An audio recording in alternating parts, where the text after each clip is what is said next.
Shalom teman-teman semuanya, kita akan mendengarkan kesaksian dari seorang ibu yang memilih mantap untuk percaya kepada Tuhan Yesus Kristus.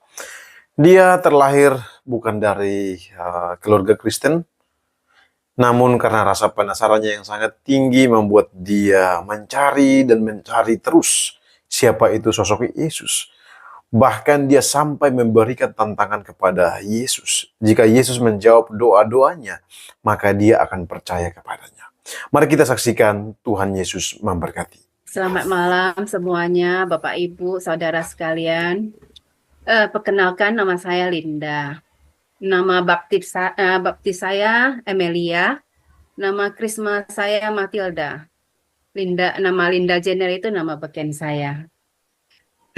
Saya dilahirkan di Tanjung Pura, Kota Langkat, Sumatera Utara.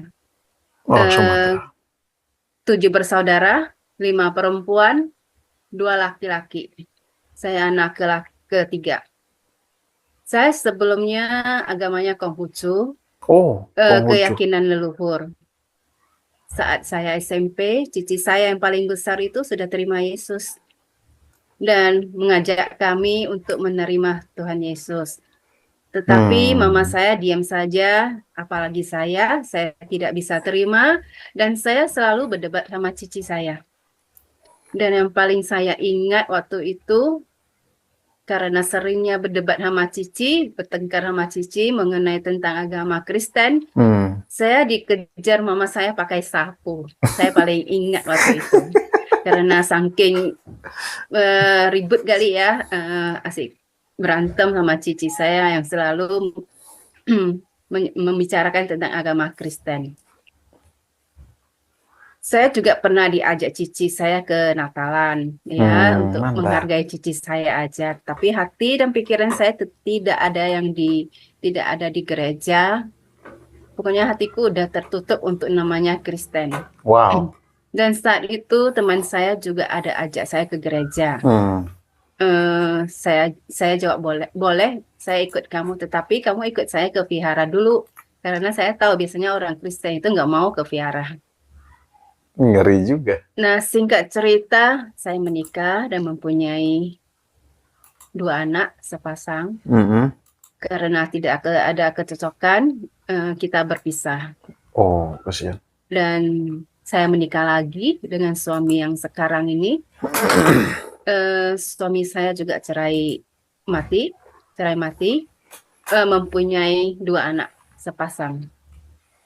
Suami saya seorang Katolik. Tapi suami saya tidak pernah memaksa saya untuk mengikuti agamanya. Cuma memberi saya buku doa. Katanya, coba aja dibaca. Saya jawabnya iya, tetapi tidak pernah saya membuka atau membacanya.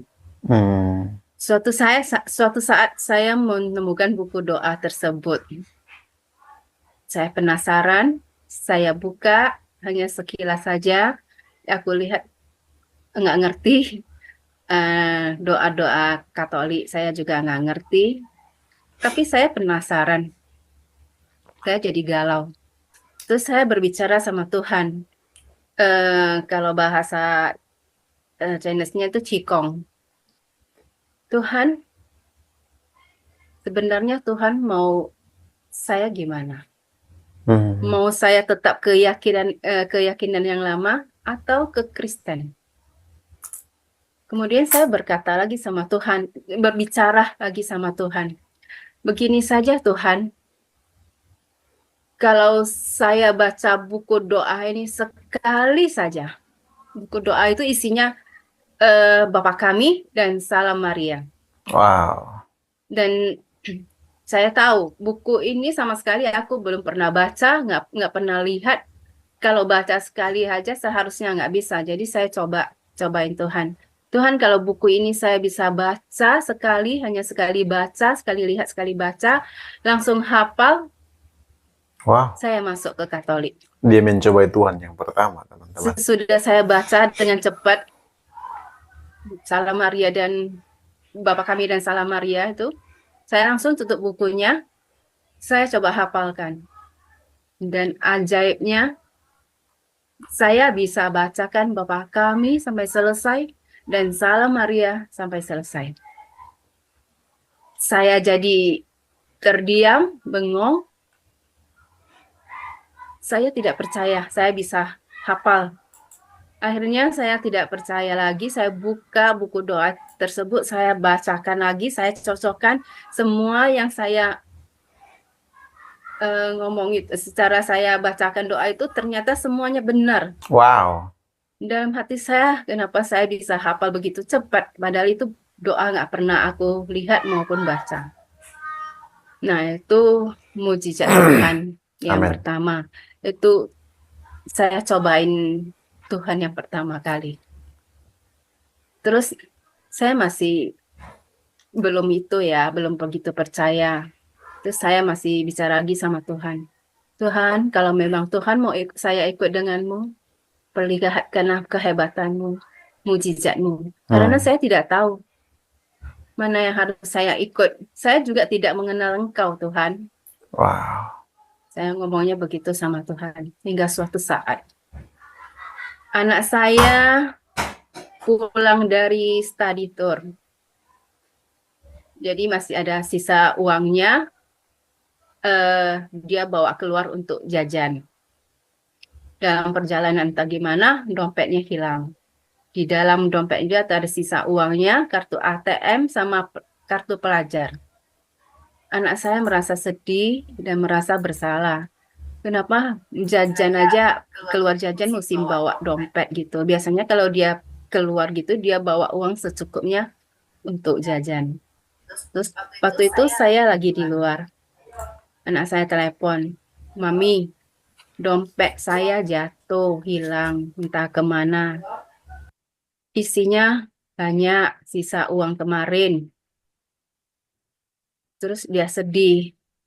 Aku langsung bilang, aku mencoba menghiburnya. Nggak apa-apa, coba kamu balik lagi ke jalan yang tadi kamu lalui. Coba kamu cek CCTV yang di toko itu, yang kamu belanja. Terus dia cek, katanya yang punya toko CCTV nggak bisa dibuka. Dan di jalan juga nggak ada ditemukan dompetnya. Dia sudah pasrah, dia udah sedih. Tapi aku tidak pasrah. Aku berbicara sama Tuhan. Tuhan, perlihatkan mujizat-Mu Tuhan, biar aku percaya padamu. Dan ajaibnya, tidak lama kemudian anak saya telepon. Mami, dompet saya sudah dapat. Wow. Ditemukan sama Mbak yang di komplek, dikembalikan. Dan isinya utuh, Mami, katanya. Saya diam. Anak saya kasih amplop tanda terima kasih kepada Mbak yang baik hati itu, Mbaknya nggak mau. Jadi Mbak yang baik hati itu datang ke rumah untuk kembalikan dompetnya yang isinya jutaan utuh. Saya langsung diam. Wah, hebat ya Tuhan ini. Tapi saya masih keras dan belum mau akui Tuhan Yesus. Masih mengeraskan hati. Belum kepikiran untuk masuk Katolik. Semua dalam hati saya, kejadian ini pasti kebetulan saja. Padahal menurut hati kecil saya ini sesuatu yang ajaib gitu loh. Tapi saya masih bandel, belum bisa terima Mengeraskan hati. Tuhan Yesus. Dan kejadian lagi ketika anak saya yang paling besar itu baru beli handphone. Hari ini beli handphone, besoknya hilang handphonenya. Dan dia bawa ke sekolah, saat itu dia tidak sadar kalau handphonenya sudah jatuh, udah hilang, nggak ada. Dia sadarnya pas mau pakai handphone. Dia udah sedih, dia telepon saya. Mami, HP saya hilang. Saya nggak tahu jatuh di mana. Saya juga tidak tahu. Padahal kemarin aku barusan beli, sekarang udah hilang. Dia udah sedih. Aku menghibur, coba cari lagi, siapa tahu ketemu, bilang gitu. Pas pulang sekolah, anak saya telepon lagi, Mami, handphonenya sudah ketemu. Wow. Saat itu aku berdoa lagi sama Tuhan. Tuhan, perlihatkanlah mujizat-Mu. sekali ini Tuhan, biarkan anak saya mendapatkan handphonenya kembali. Kasihan anakku Tuhan. Handphonenya baru beli, hari ini udah hilang. Perlihatkan mujizat-Mu Tuhan. Dan pada saat jam pulang sekolah, anakku telepon, Mami, HP-ku udah ditemukan sama tukang parkir motor. Wow. Ternyata waktu anakku parkir motor, handphonenya jatuh, dia nggak sadar, dia terus jalan masuk sekolah, dan tukang parkirnya itu lihat ada handphone jatuh, jadi diambil, dia titip ke ibu-ibu yang jual kue di depan sekolah. Nah, terus AI yang atau ibu-ibu yang jual kue itu nggak tahu gimana ceritanya kok dia bisa tahu anak saya kehilangan HP, dia balikkan ke anak saya. Gitu cerita dari anak saya. Tapi kalau menurut itu adalah mujizat Tuhan. Amin. Saya mulai percaya, walaupun belum sepenuh hati, saya udah mulai percaya sama Tuhan. Yaitu saya udah mulai ajak suami ke gereja, ikut misa, dan saat di depan gereja itu biasanya ada dikasih brosur, dan kebetulan itu akan adakan acara KRK, Kebangunan Rohani Katolik. Dan saya tidak paham, tapi cici saya paham karena udah pernah ikut masuk Kristen. Akhirnya saya daftar untuk saya, cici saya, suami saya, dan kedua anak saya. Pada saat dekat acara KRK, cici saya masuk rumah sakit, tidak bisa ikut. Anak saya ujian, duanya nggak bisa ikut. Tinggal suami saya sama saya. Padahal sebelumnya suami saya udah ngomong, aku nggak ikut ya, kamu sama cici aja ikut ke acara KRK. Padahal suami saya udah ngomong begitu. Tapi pada hari hanya ceritanya lain. Suami saya temani saya ke KRK. Luar biasa. Nah, dalam saat mengikuti KRK itu, saya mengalami keajaiban dan mujizat. Saat nyanyi, saya senang ikut nyanyi, walaupun saya nggak hafal, tapi di depannya ada teks, jadi saya ikut nyanyi, senang, hati saya senang banget waktu ikut nyanyi lagu rohani. Terus pada saat lagu menyanyikan Haleluya, saya menyanyikan dengan sepenuh hati. Saya menyanyi, pada saat itu saya tutup mata, saya melihat sosok yang sangat tinggi, besar, memakai baju putih yang sangat terang. Saya sampai mendengarkan kata-katanya. Ayo anakku, ikutlah aku. Wow. Saat itu aku merasakan, aku memeluk sosok putih itu. Aku memeluk sangat erat. Saya sampai menangis. Saya menangis waktu itu. Luar biasa. Seakan saya sudah lama tidak ketemu. Saya kangen. Saya menangis. Sangat lama saat itu. Tidak lama kemudian, saya mengalami resting. Dan ternyata tim KRK sudah siap untuk tangkap saya ketika saya jatuh. Saya terbangun dan saya masih tetap menyanyikan Haleluya. Saya tetap menyanyikan Haleluya terus sampai saya berbahasa roh. Saat itu saya tidak mengerti, tapi yang saya rasakan waktu itu, saya seakan berbicara dengan Tuhan, mengadu kepada Tuhan. Sambil berbahasa roh, saya menangis. Saya mengadu kepada Tuhan. Itu merupakan suatu keajaiban bagi saya. Itu yang saya rasakan sangat hebat, sangat mujizat. Karena saya belum dibaptis, saya tidak ngerti apa-apa. saya bisa melihat Tuhan Yesus. Ya saat itu saya tidak belum belum menerima Tuhan Yesus, belum dibaptis. Dan saya bisa berbahasa roh. Suami saya saat itu juga kaget. Karena suami saya sendiri tidak bisa berbahasa roh. Begitu selesai saya mengikuti acara KRK, besoknya saya langsung mencari tahu untuk menjadi Katolik itu harus gimana. Ternyata harus belajar selama 1 tahun. Akhirnya saya langsung daftar saat itu juga. Saya belajar selama 1 tahun sambil mengikuti semua kegiatan yang ada di lingkungan dan kegiatan di gereja. Wow. Soalnya saya belum tahu tata cara Katolik sama sekali, saya tidak tahu. Saya ikutin kegiatannya. Sampai suatu saat saya duduk termenung sambil mengingat kembali saat saya melihat Tuhan Yesus pada saat KRK. Merenungkan, kok sepertinya saya pernah melihat ya Tuhan Yesus.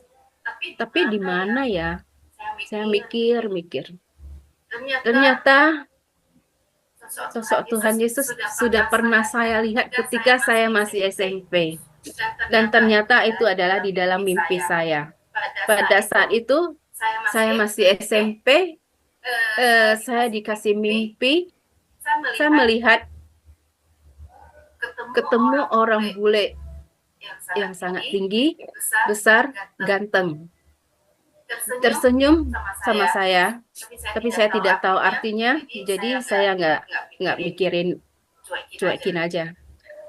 Entah berapa lama saya mimpi lagi, mimpi yang sama. Mimpi yang sama itu ketemu lagi sama Tuhan Yesus, cowok bule yang baju putih, tinggi, besar. Senyum sama saya, tapi saya tidak mengerti. Akhirnya saya diamin saja. Singkat cerita, tahun 2019 saya dibaptis. Tetapi saya tidak mengerti isi kitab suci. Jadi saya mencari tahu, berusaha untuk belajar isi kitab suci. Tapi tidak gampang untuk membaca firman Tuhan. Karena setiap saya berusaha untuk membaca, saya tidak mengerti dan selalu ketiduran. Hanya ada acara SHDRK, Seminar Hidup dalam Roh Kudus, saya ikut. Saya juga ikut CAP, kursus evangelisasi pribadi, saya juga ikut. Latihan untuk membawa kabar gembira, saya ikut. Terus ada EJ, Emmaus Journey, salah satu program yang membantu untuk menghayati firman Tuhan di dalam kehidupan sehari-hari. Saya juga ikut. Mantap. Di EJ saya banyak belajar, karena setiap peserta harus membaca firman Tuhan. Dipaksa untuk membaca firman Tuhan, karena akan membuat jurnal yang akan dibahas bersama. Saat ketemu, harus dibahas jurnalnya, berdoa dan saling mendoakan. Yang paling penting lagi, sharing iman. Itu yang sangat menguatkan saya. Saya merasa saya semakin mengerti dan semakin dekat sama Tuhan. Dan ketika saya diajak teman-teman ikut PDPKK, saya merasa sangat senang. Karena dalam PDPKK, puji-pujian pada Tuhan dan mendengarkan firman Tuhan membuat saya semakin beriman kepada Tuhan Yesus. Saya sebenarnya orang yang sensitif, dalam arti saya bisa merasakan sesuatu yang aneh gitu, gaib gitu. Pada saat itu saya cuek, tapi lama-kelamaan semakin nyata. Walaupun saya tidak bisa melihat dengan mata terbuka, saya selalu diganggu. Suatu saat saya berada di hotel, udah jam 10 malam. Saya udah masuk ke dalam hotel, mandi. Saat itu saya sendiri. Saya sudah capek, sudah mau tidur. Begitu saya tutup mata, saya melihat di samping kanan saya di samping kanan saya di ranjang itu ada anak kecil hitam. Saya kaget. Sebelah kiri juga ada. Yang di tengah ranjang itu juga ada, tapi bukan di atas ranjangnya, di bawah ranjang ada. Saya buka mata, saya tutup mata, melihat dengan jelas lagi. Posisinya masih tetap sama, dan saya tutup mata lagi. Saya lihat di kamar mandi juga ada cewek yang berbaju putih, rambut panjang. Jadi saya rasakan kamar itu ramai banget. Pokoknya saya tidak bisa tidur karena begitu tutup mata saya melihat dengan jelas. Akhirnya saya buka mata terus sampai jam 5 pagi saya baru bisa tidur.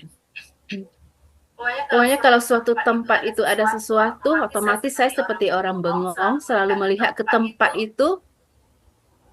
Tapi kalau saya fokus, tutup mata, saya pasti bisa lihat. Tapi saya nggak mau. Pernah suatu saat, saya melihat langsung. Saat itu di hotel bersama suami saya. Suami saya duduk di ranjang. Jadi saya sambil susun barang, saya ngobrol sama suami saya. Jadi saya noleh ke suami saya duduk di ranjang. Saat saya noleh, saya lihat ada cewek baju putih duduk, seakan didudukin sama suami saya. Saya kaget. Langsung saya berdoa. Saya doa Bapa kami. Habis itu udah nggak kelihatan. Tapi pas tengah malam saya diganggu. Diganggu dengan suaranya, diganggu dengan ranjang saya yang digoyang. Hanya yang saya rasakan itu digoyang-goyang. Pokoknya diganggu sampai pagi saya tidak bisa tidur. Dan saya juga alami juga di hotel yang lain. Di hotel yang lain itu ya hantunya sangat jahil banget. Saya sampai dicolek. Anak saya juga diganggu waktu mandi, lampu kamar mandi juga dimatiin. Terus anak saya yang cowok lagi mandi, lagi putarin lagu rohani. Tiba-tiba handphone yang memutar lagu rohani itu berhenti. Dan telepon keluar. Itu sesuatu yang aneh. Dan anakku ada bicara kepada saya, kita cuekin aja. Kita abaikan. Gitu. Sampai suatu saat saya berdoa sama Tuhan. Tuhan Yesus, saya tidak mau melihat yang aneh-aneh Tuhan. Tapi izinkan saya melihat-Mu, Tuhan. Saya doa begitu sama Tuhan. Dan doa saya dikabulkan suatu saat saya mengikuti misa. Sebelum Romo mengangkat hosti dan piala, saya tutup mata sambil berdoa. Saat saya tutup mata dan melihat di bawah altar itu ada kumpulan banyak orang dalam satu meja. Ada kumpulan. Saya kaget. Saya buka mata, ternyata di bawah altar itu nggak ada apa-apa. Saya tutup mata, tapi saya udah tidak melihat apa-apa lagi. Kejadian kedua di gereja juga, saya mendapatkan penglihatan itu pas di tempat duduk saya tuh di depannya itu lorong. Seharusnya udah nggak ada tempat duduk.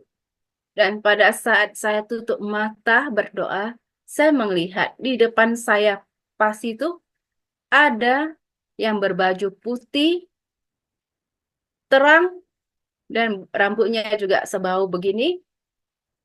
Tapi saya tidak bisa melihat wajahnya karena menghadap ke depan.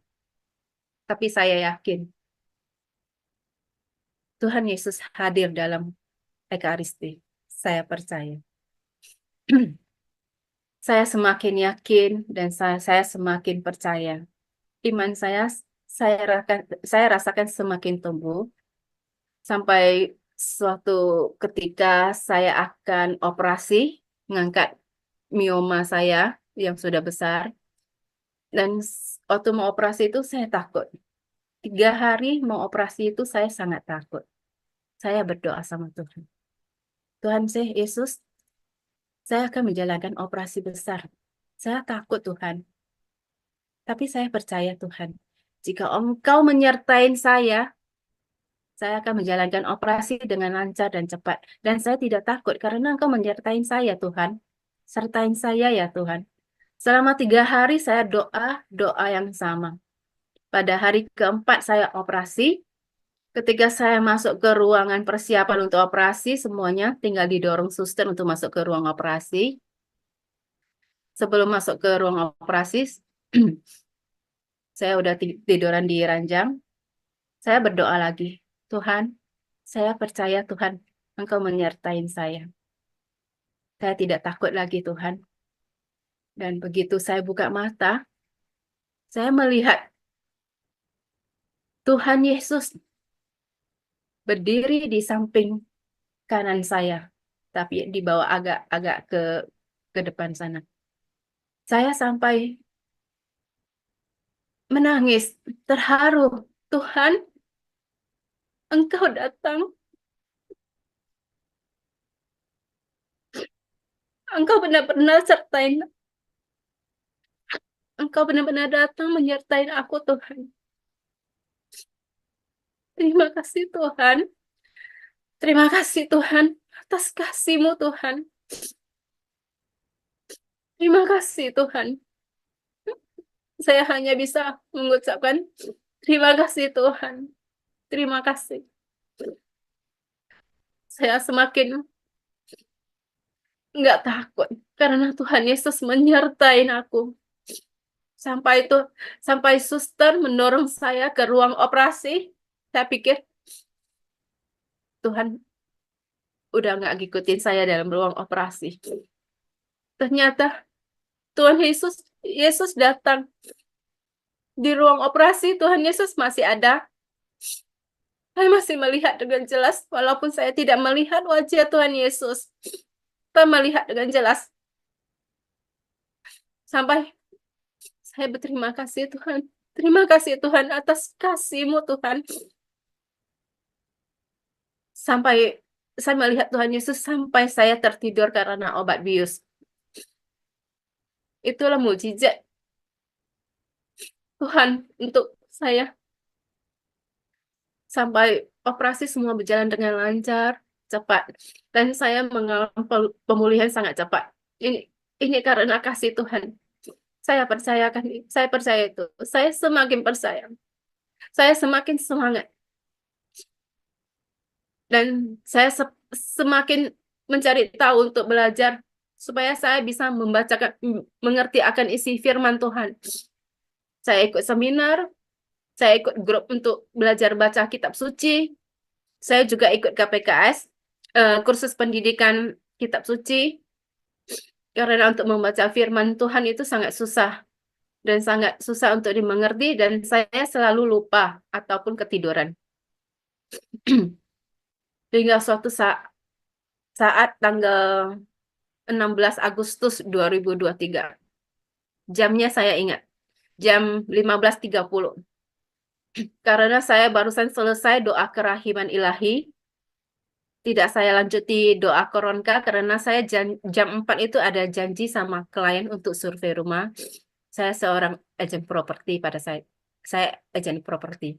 Dan ternyata diundur dari jam 3 itu diundur jadi jam 4. Jadi saya doa kerahiman ilahi. Selesai saya doa, suami saya panggil. Pada saat itu saya di lantai 1, suami saya di kamar di lantai 2. Saya naik ke atas dan suami saya bilang, dada saya sesak. Dan saya udah lihat, suami saya itu berkeringat banyak. Saya udah lihat, saya masih nanya sama suami, mau ngukur tekanan darah nggak? Kata suami saya tidak sempat. Oh kalau begitu, ya udah kita ke rumah sakit yang terdekat aja. Dan suami saya ganti baju, sisiran, saya juga ganti baju, langsung kita naik ke mobil, langsung kearahkan ke rumah sakit. Nah, saat saya bawa mobil itu, saya pikirannya udah agak kacau, tapi saya fokus pada jalan. Tidak lama keluar dari komplek perumahan, saya dengar suara ngorok suami saya. Saya kaget dan saya baru sadar kalau suami saya kena serangan gitu loh. Langsung saya percepat bawa mobilnya, saya sambil membuka lampu hajat, saya buka kaca pintu, saya sambil klakson, tangan kiri saya sampai goyang-goyang tubuh suami saya. Saya bawa mobil sampai kencang gitu, sampai di bawah jembatan itu, dekat perumahan kita itu ada di bawah jembatan yang dekat perempatan juga. Nah, suami saya udah nggak ada suara ngorok. Tapi feeling saya itu suami saya udah nggak ada. Saya langsung teriak dengan kencang. Yesus, Yesus, Yesus,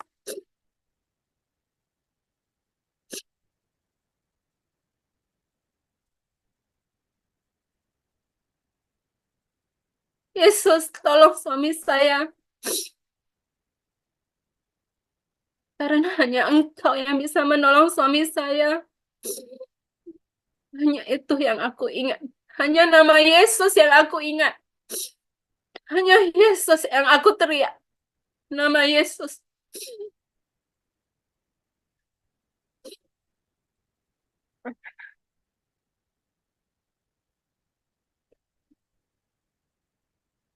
Karena aku tahu hanya Tuhan Yesus yang bisa menolong suami saya.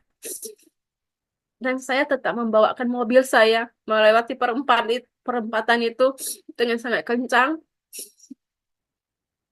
Dan sambil klakson terus, sampai di depan rumah sakit saya klakson terus, saya seakan memberi aba-aba kepada dokter atau security yang di rumah sakit. Dan ternyata benar begitu saya sampai di depan IGD, security sama dokter-dokter semua standby. Langsung aku turun langsung bilang, "Dok, serangan jantung." Terus langsung dokter ngangkat langsung ke IGD. Di depan kamar IGD, saya melihat dua dokter memberi bantuan CPR pada suami saya. Lumayan lama juga. Saya hanya bisa memohon pada Tuhan Yesus. Tuhan Yesus, ampunilah saya. Tuhan Yesus, ampunilah suami saya. Saya mohon Tuhan. Saya sangat mohon. Tolonglah suami saya. Saya tidak bisa kehilangan suami saya.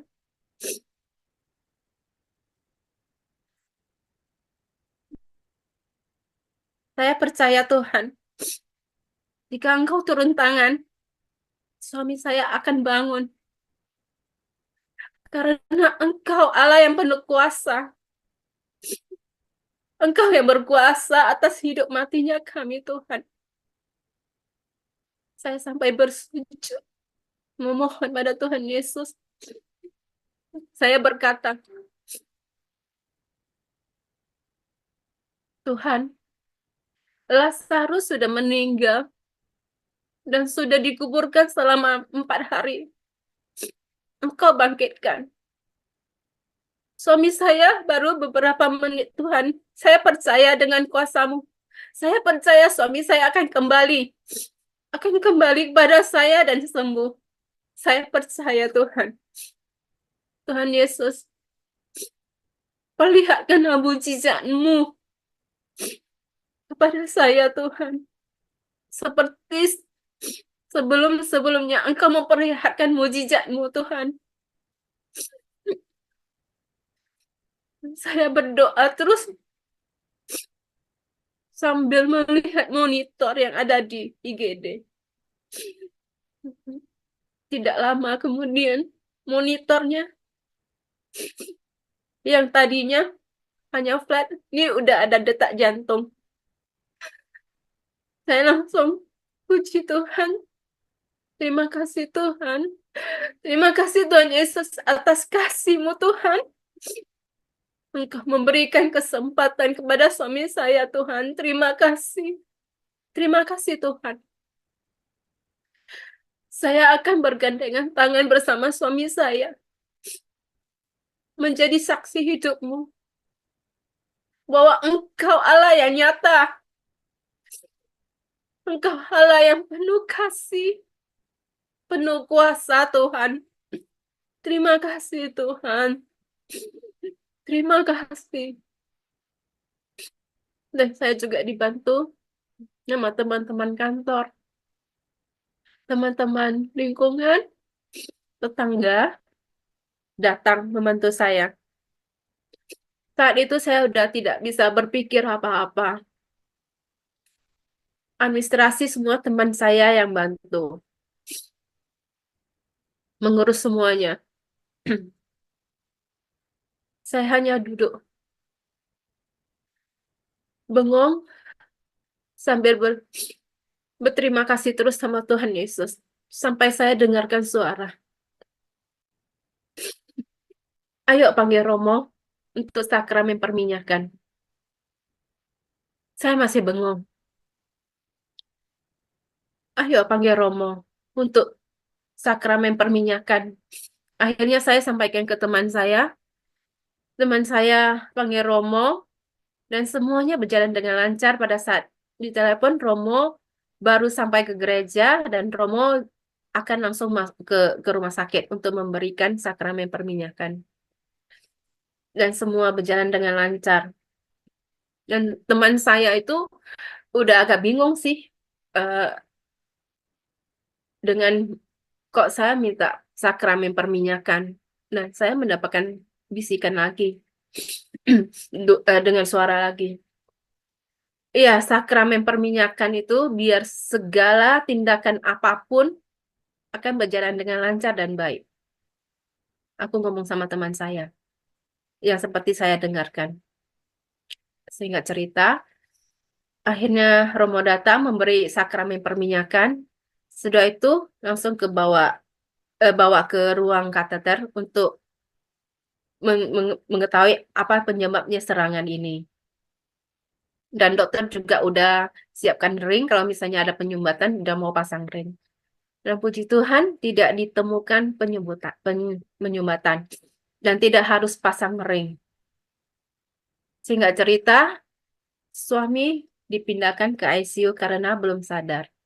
Dan dokter masih mencari penyebab apa yang membuat suami saya belum sadar. Akhirnya di ronsen harus operasi kecil. Setiap mau adakan tindakan apapun ataupun operasi, dokter selalu menginfokan dan minta tanda tangan. Takut ada pendarahan lah, takut ada ini, takut ada itu. Saya tidak mendengarkan itu. Saya selalu mematahkan dalam hati saya selalu mematahkan. Tidak, tidak akan terjadi sesuatu semua itu.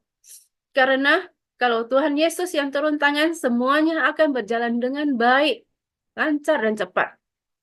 Saya selalu patahkan semua itu dengan doa saya. Tidak, Tuhan Yesus yang turun tangan, semua akan berjalan dengan lancar, cepat dan baik. Itu semua yang selalu saya katakan. Saya sudah seperti orang linglung. Saya tidak pernah mendengarkan apa yang dikatakan dokter, karena saya selalu patahkan semua itu dengan doa dan keyakinan saya. Saya, walaupun saya tidak mendengarkan, tapi saya percaya Tuhan Yesus datang untuk membantu suami saya. Saya juga sangat bersyukur mama saya ada bersama saya saat kejadian ini.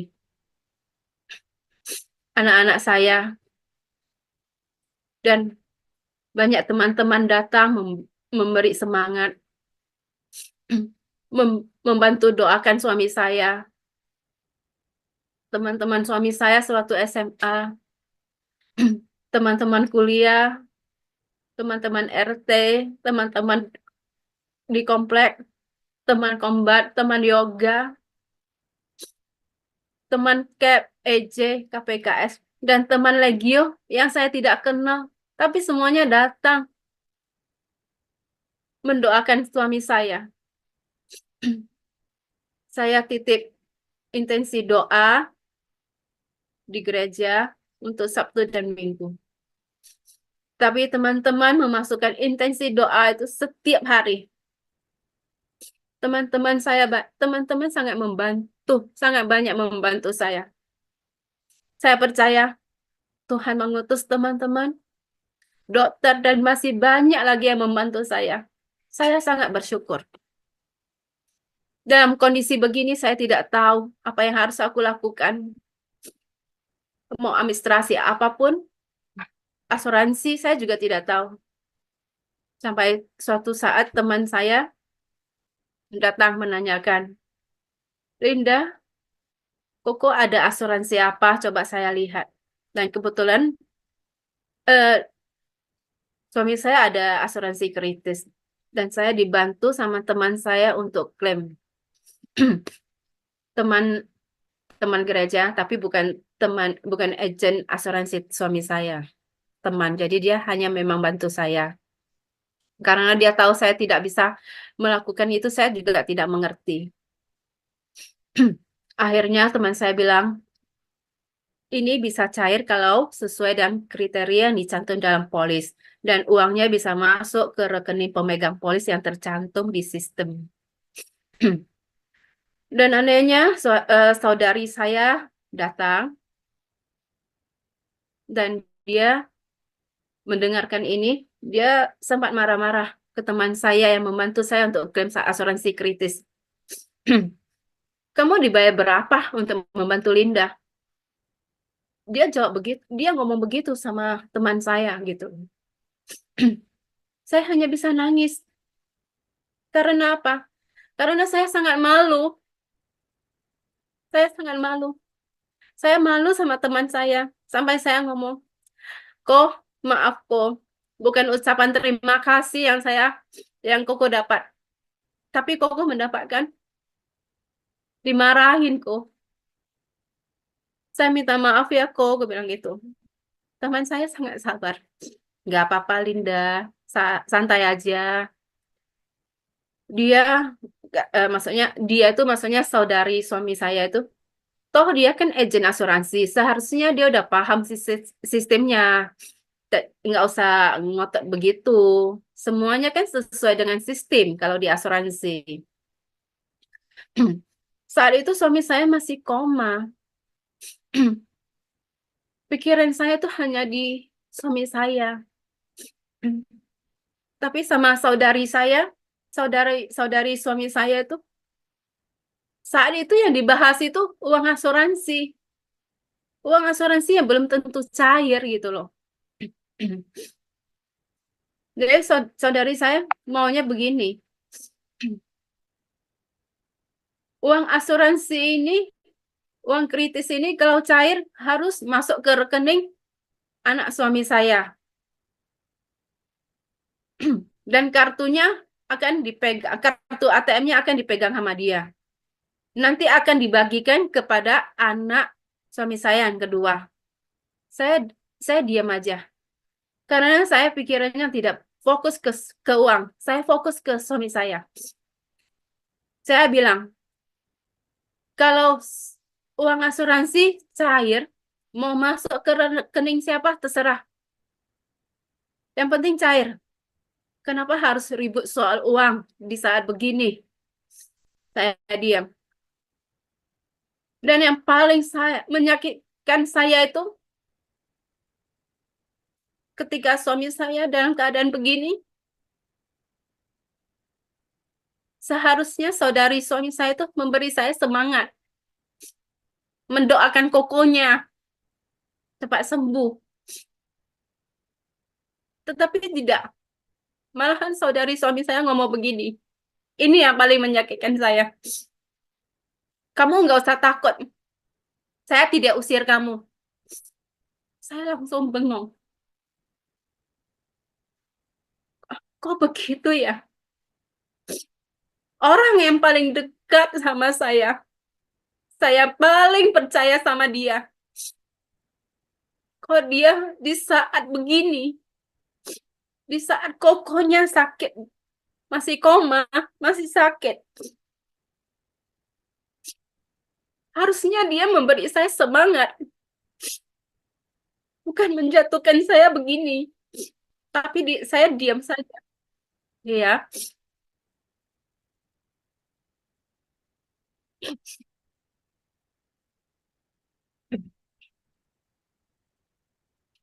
ya.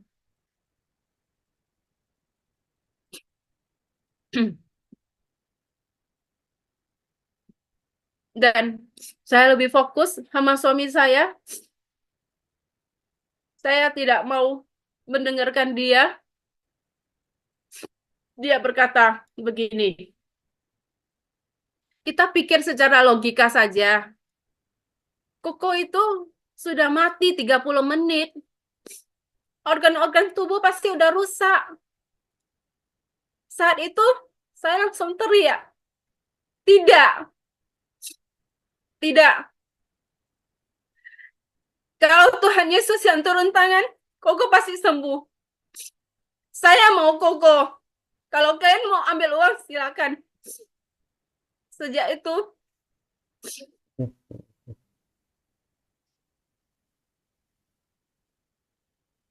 saya semakin pasrah sama Tuhan. Saya mengandalkan Tuhan. Tuhan, perlihatkanlah mujizat-Mu Tuhan. Kuasa-Mu. Hanya kuasa-Mu lah Tuhan yang bisa menolong suami saya. Saya tahu, saya pasti kuat. Karena Tuhan sendiri yang menyertai aku. Saya percayakan itu. Jangan hanya beberapa orang yang saya ketemu yang membuat saya jatuh. Tidak, saya tidak akan jatuh. Saya akan kuat. Karena Tuhan menyertai aku. Tuhan juga mengutus banyak orang untuk membantu saya. Dokter, suster, semua membantu saya. Saya percaya itu. Saya percaya akan mujizat Tuhan yang sudah saya rasakan selama ini. Hingga suatu malam, feeling saya tidak enak. Suami saya belum sadar. Saya ajak anak-anak untuk rosario. Jadi 4 anak saya rosario di depan ICU. Saya sendiri bersujud di depan ICU yang hadap ke kaca yang bisa melihat ke langit. Saya bersujud, saya pasrah. Sambil tutup mata, saya tidak mengerti mau doa apa lagi. Saya hanya pasrah sama Tuhan. Saya tutup mata sambil saya memuji nama Tuhan Yesus. Saya sebut nama Yesus dalam nyanyian. Yesus. Yesus, dalam nyanyian saya sebut nama Yesus. Sampai saya berbahasa roh. Sangat lama saat itu saya rasakan. Saat itu saya merasakan, saya mengadu semuanya sama Tuhan.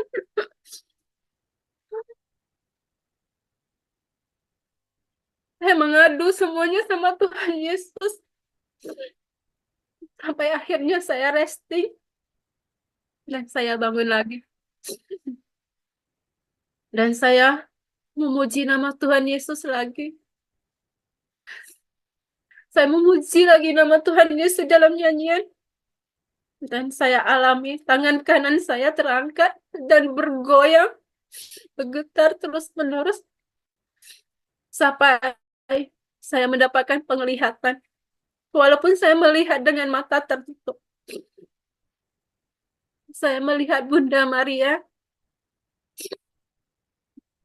Bunda Maria datang dengan pakaian biru muda lis putih. Berjalan ke samping kiri suami saya yang terbaring. Saya tidak dapat melihat Bunda Maria, tapi saya mengenal sosok Bunda memakai jubah Bunda Maria. Saya sangat terharu. Saya terus memuji nama Tuhan Yesus. Tidak lama kemudian saya mendapatkan penglihatan. Saya melihat Tuhan Yesus datang. dan keluar dari kaca, seakan keluar dari kaca ICU. Saya langsung menangis. Tuhan Yesus, terima kasih Tuhan. Terima kasih Tuhan Yesus. Saya menangis. Saya sangat terharu Tuhan Yesus datang. Terima kasih Tuhan. Tuhan Yesus datang menuju ke saya sambil berkata, "Ayo anakku, berdiri." Habis begitu, saya nangis. Tuhan Yesus, Engkau sangat menyayangi aku. Engkau hadir. Engkau sungguh hadir Tuhan. Terima kasih Tuhan. Saat itu, aku sangat merasa lega seakan semua bebanku semuanya terangkat. Saya merasa sangat plong, sangat lega, dan membuat saya semakin percaya suamiku pasti sembuh. Karena Tuhan Yesus sudah hadir, Bunda Maria sudah hadir. Saya sangat percaya. Dan suami saya mulai sadar beberapa hari kemudian, walaupun masih membutuhkan alat bantu. Jadi selama suami saya di rumah sakit, 24 jam saya di rumah sakit. Saya tidurnya di depan ICU. Karena kalau di kamar saya tidak bisa tidur, pikiran saya selalu ke suami saya. Akhirnya saya tidur di kursi di depan ICU. Malahan posisi begini saya bisa tidur, walaupun 2 jam 3 jam sekali saya pasti bangun dan melihat ke monitor yang ada di ICU. Ya namanya manusia pasti khawatir ya. Suatu saat saya mendapatkan kabar dari dokter karena kondisi suami saya itu turun, terkena infeksi paru-paru. Saat itu saya sendirian. Saya sedih. Saya telepon teman saya, kabari keadaan suami saya menurun. Saya sambil menangis, saya telepon teman saya. Teman saya pertama ikut menangis. Tapi lama kemudian dia bilang, "Linda, kamu jangan nangis lagi. Kamu punya Tuhan. Apalagi kamu sudah dikasih lihat sama Tuhan Yesus. Ayo berdoa. Setan membuat kamu takut, membuat kamu nangis, membuat kamu lupa doa. Ayo berdoa." Seketika itu, saya langsung berhenti menangis. Langsung saya doa. Pada saat saya telepon itu, teman saya lagi berdoa dan lagi jalan salib di Goa Maria. Katanya di perhentian keempat. Teman saya juga mendapatkan penglihatan pada saat itu. Teman saya berdoa untuk kesembuhan suami saya. Pada saat teman saya berdoa sambil tutup mata, teman saya melihat hosti yang biasanya putih ini merah, terbang gitu loh. Terbang untuk kembali lagi ke tubuh Yesus. Teman saya berdoa, terus teman saya bilang, "Tuhan, sembuhkan suami Linda. Saya berjanji kalau suami Linda sembuh, saya akan bawa suami Linda dan Linda ke sini untuk berdoa dan memuji-Mu Tuhan." Dan mujizat Tuhan terjadi. Keesokan harinya, suami saya bangun dan mulai perlahan membaik. Jadi selama suami saya dirawat di rumah sakit, saya mendapatkan penglihatan. Saya melihat Tuhan Yesus itu 3 kali. Yang kedua kali pada saat teman-teman lingkungan datang doa rosario bersama. Selesai doa, kita nyanyi pujian. Pada saat menyanyikan lagu pujian, saya kembali berbahasa roh. Dan saya melihat Tuhan Yesus hadir di samping suami saya, di samping kanan suami saya. Saya sangat terharu atas kasih Tuhan Yesus.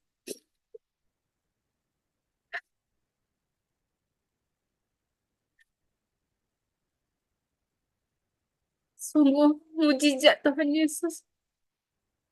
Tuhan yang sangat penuh mujizat, penuh kuasa dalam hidup. Dan ketiga kalinya, pada saat itu,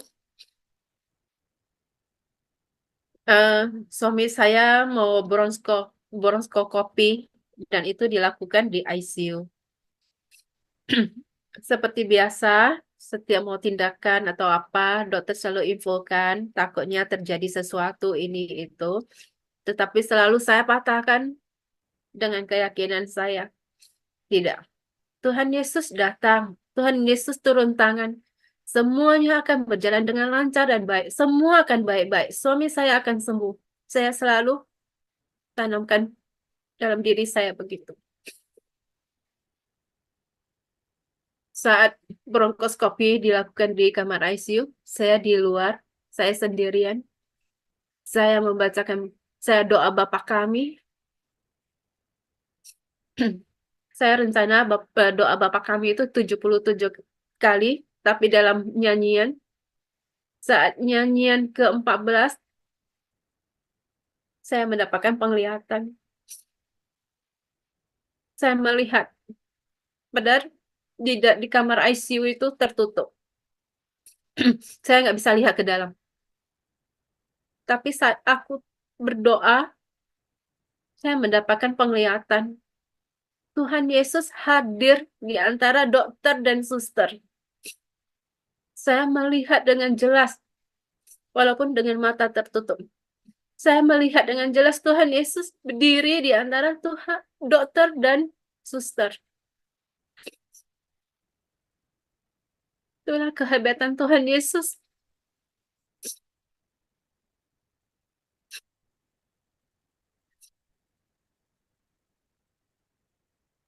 Bagi yang percaya, Tuhan Yesus akan memperlihatkan.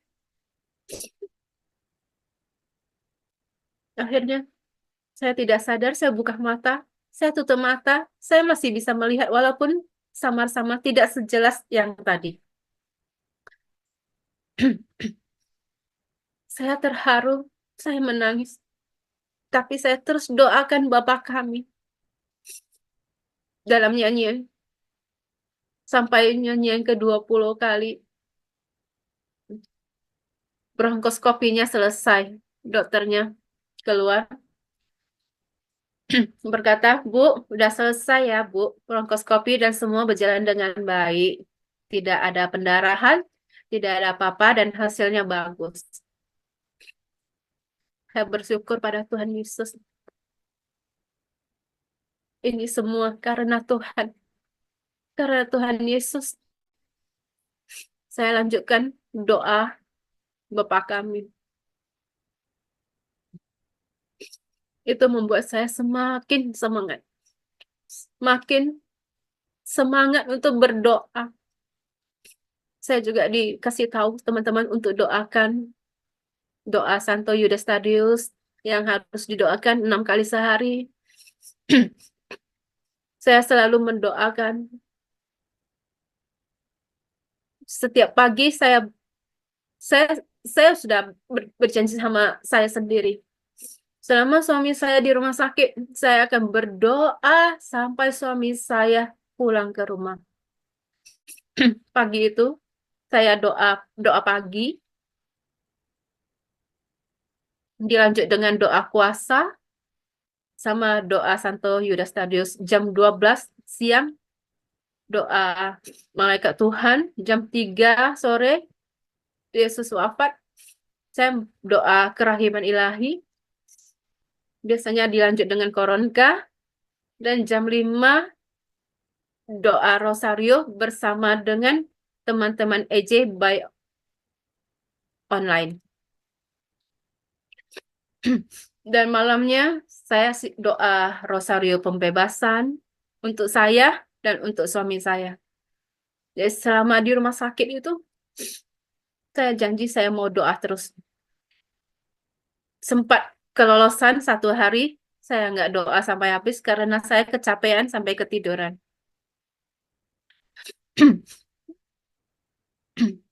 Sampai saya tahu setiap saat saya pasti mendapatkan godaan. Maka setiap saat saya membutuhkan doa untuk membuat saya kuat. Dan suami saya sudah membaik. Pas di ICU, suami saya ulang tahun dan saya merayakan ulang tahun suami saya di ICU. Saya mengucap syukur pada Tuhan Yesus yang memberi kesempatan untuk suami saya.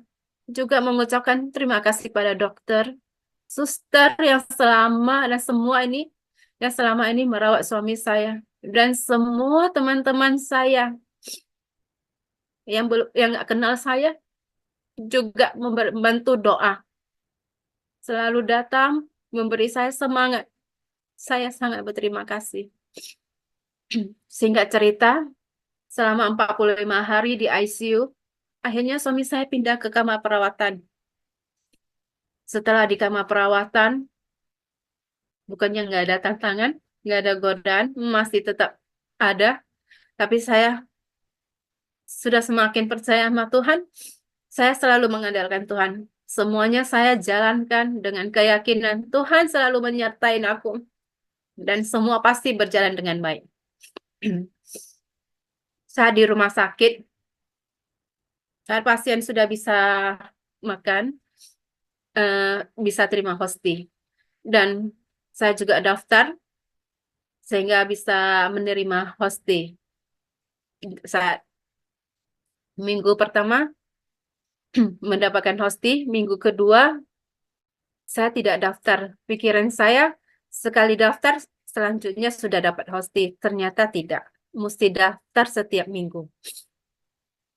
Dan Tuhan Yesus tahu saya tidak paham dan Tuhan Yesus mengutus seorang bapak yang baik hati dan juga seorang prodiakon.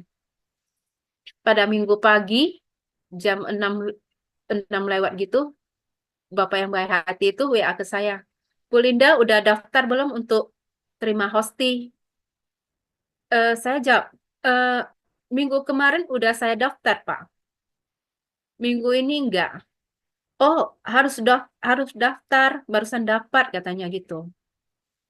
Akhirnya saya lapor untuk menerima hosti dan Bapak ini juga mencari tahu apakah nanti akan ada yang ngantar hosti ke saya sama suami saya. Dan Bapak ini tunggu. Ternyata nama saya dan suami saya nggak ada. Mungkin udah terlambat ya daftarnya. Akhirnya Bapak yang baik hati ini membawa hosti dan memimpin ekaristi di rumah sakit. Saat Bapak memimpin ekaristi dan membacakan firman Tuhan pada saat itu Filipi 4 ayat 6 sampai 9. Isinya begini. Janganlah hendaknya kamu khawatir tentang apapun, tetapi nyatakanlah dalam segala hal keinginanmu kepada Allah dalam doa dan permohonan dengan ucapan syukur. Damai sejahtera Allah yang melampaui segala akal akan memelihara hati dan pikiranmu dalam Kristus Yesus. Jadi akhirnya, saudara-saudara, semua yang benar, semua yang mulia, semua yang adil, semua yang suci, semua yang manis, semua yang sedap didengar, semua yang disebut kebajikan dan patut dipuji, pikirkanlah semuanya itu.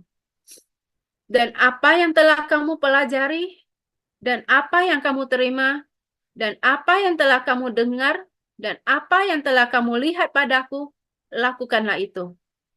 Maka Allah sumber damai sejahtera akan menyertaimu. Saya mendengarkan firman itu, air mata saya langsung mengalir. Saya langsung nangis. Karena apa? Karena Tuhan menjawab doa saya pagi itu juga.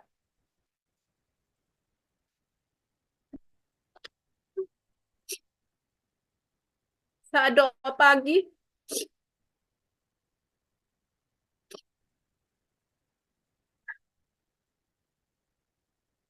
saat pagi itu, saya berdoa. Semua beban-bebanku Tuhan, semua masalahku, semua masalah yang aku hadapi, Tuhan jawab pagi itu juga. Lewat firman Tuhan yang dibawa Bapak yang baik hati itu. Saya semakin dikuatkan. Karena Tuhan Yesus selalu menyertai aku. Sampai paginya, jawaban, langsung dikasih jawaban. Saya sangat berterima kasih Tuhan. Terima kasih Tuhan Yesus. Kasih Tuhan Yesus tidak ada batasnya kepada siapapun. Tuhan Yesus sangat baik. Sangat baik. Tidak terbatas kasihnya. Dan puji Tuhan, kondisi suami saya semakin baik. Dan dokter juga menganjurkan saya untuk siapkan semua peralatan. Kalau misalnya suami saya pulang, yang peralatan yang diperlukan.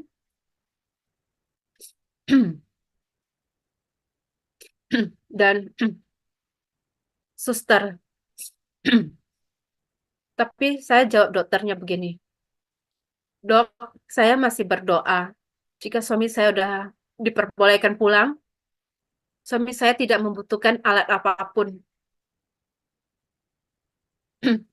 Saya ngomong gitu sama dokter.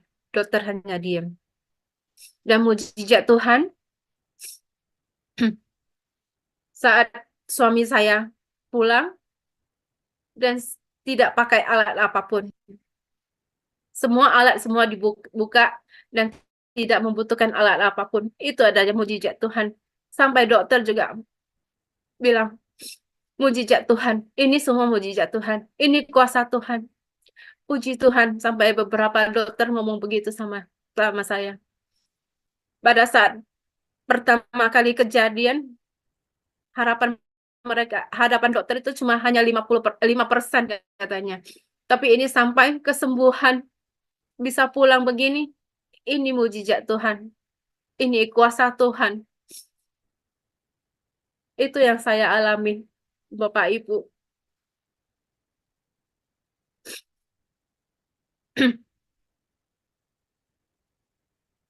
Semua karena kasih Tuhan, kuasa Tuhan yang saya rasakan.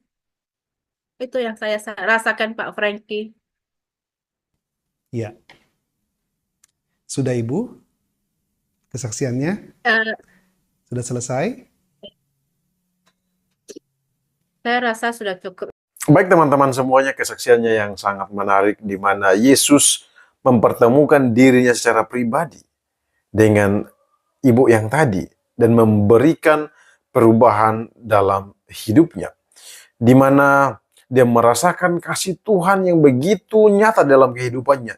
Setiap hal yang dimintanya, maka Tuhan menjawabnya. Dan itu pengalaman pribadinya bersama Tuhan.